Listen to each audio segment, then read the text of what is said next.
All right, hello. This is part two, my wonderful students, of our simplifying radical expressions. And this is part two of Foldable 3. So the expression we have here today is 7x squared plus 13x plus 6 divided by or over 3x squared minus 2x minus 5. So we're going to factor out both of these. So we're going to factor out our numerator over our denominator, because that's the first thing we're always going to do, right? Sorry, that's our factoring out our numerator over our denominator. So in order to do that, we do have two quadratics, so we're going to make our two x's, two x factors. But there's something different with this one. This one doesn't have, broken lid.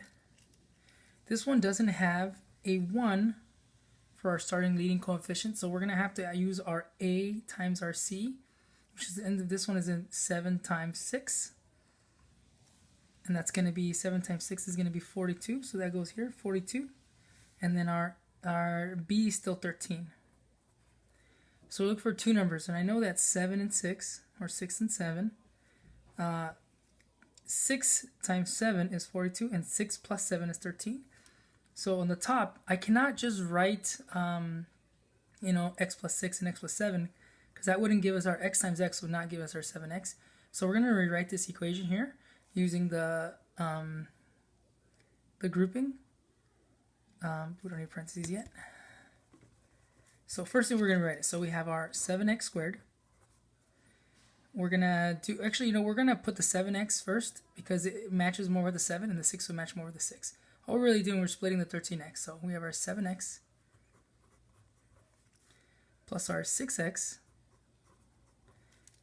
and then plus our 6 here.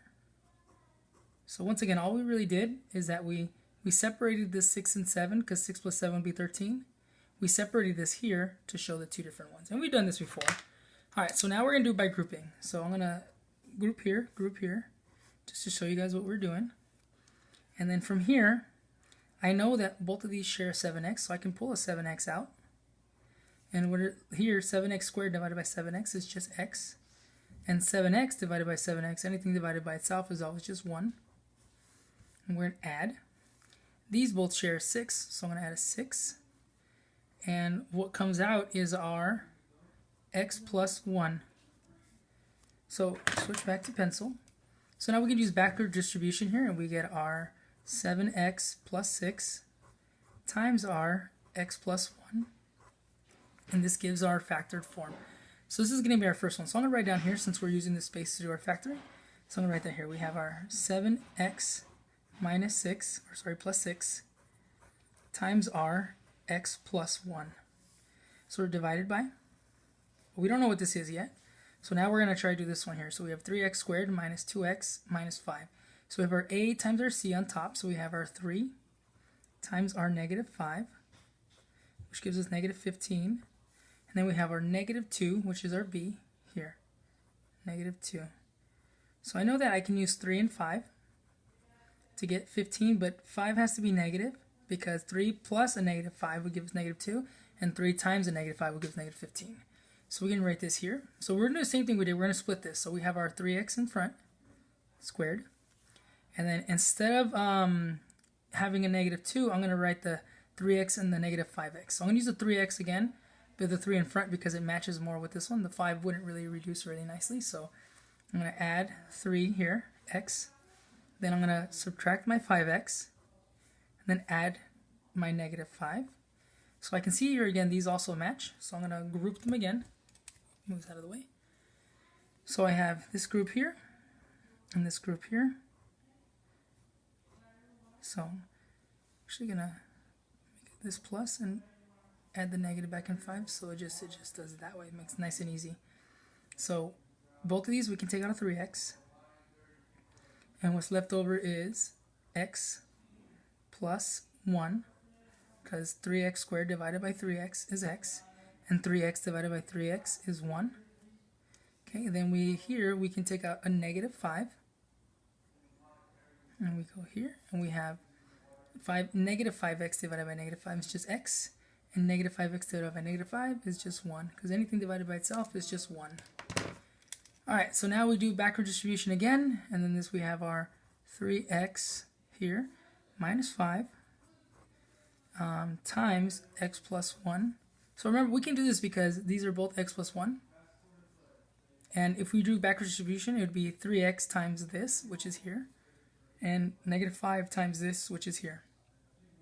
So that's how we got that. So now we're going to rewrite this over here, because this is how it goes here. We have our 3x plus 5 times, oh sorry, that's minus 5. And then our x plus 1. So now we can see that we have our common factors. Our common factors is our x plus 1 and our x plus 1 on the bottom. So we're going to divide out.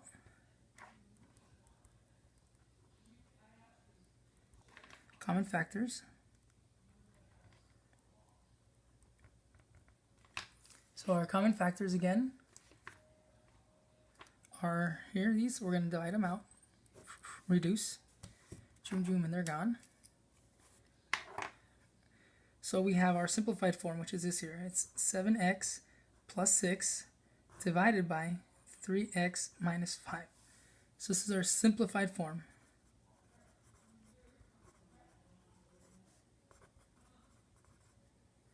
Alright, so we're going to box this out just so you know everything that we've done before, trying to get it out of the way. So we're going to kind of just squiggly line box it up all the way up here so we see how much room we actually have. So this is all the work we've prior done already to get to this point.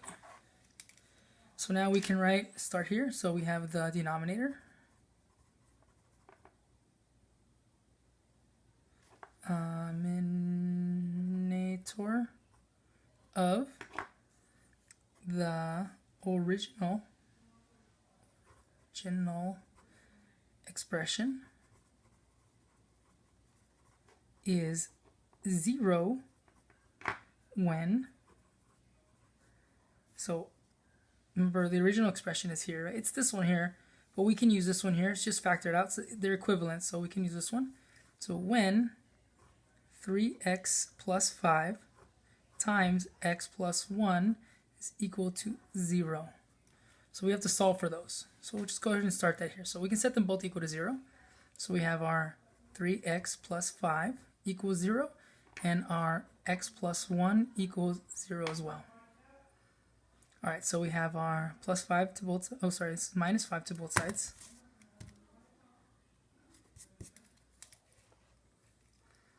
Minus 5 to both sides. Which reduces, and we're left with 3x equals 0. So, oh my God, doing that twice already. 3x equals negative 5, because 0 minus 5 is negative 5. Sorry about that, guys. Then I divide by 3. This reduces, and we're left with x is equal to our negative 5 over 3. So once again, I subtracted 5 to both sides. I got 3x minus equals negative 5. Divided by 3, x is equal to negative 5 over 3. So it's one of our excluded values. So then we have our next one here, which is minus 1. This reduces, x is equal to negative 1. A little bit easier to see this one here. So these are excluded values. So I'm going to put here excluded values. So it's this one here and this one there. Two excluded values. So I'm going to box this out again. So now we're going to write our conclusion. And as always, our conclusion is therefore,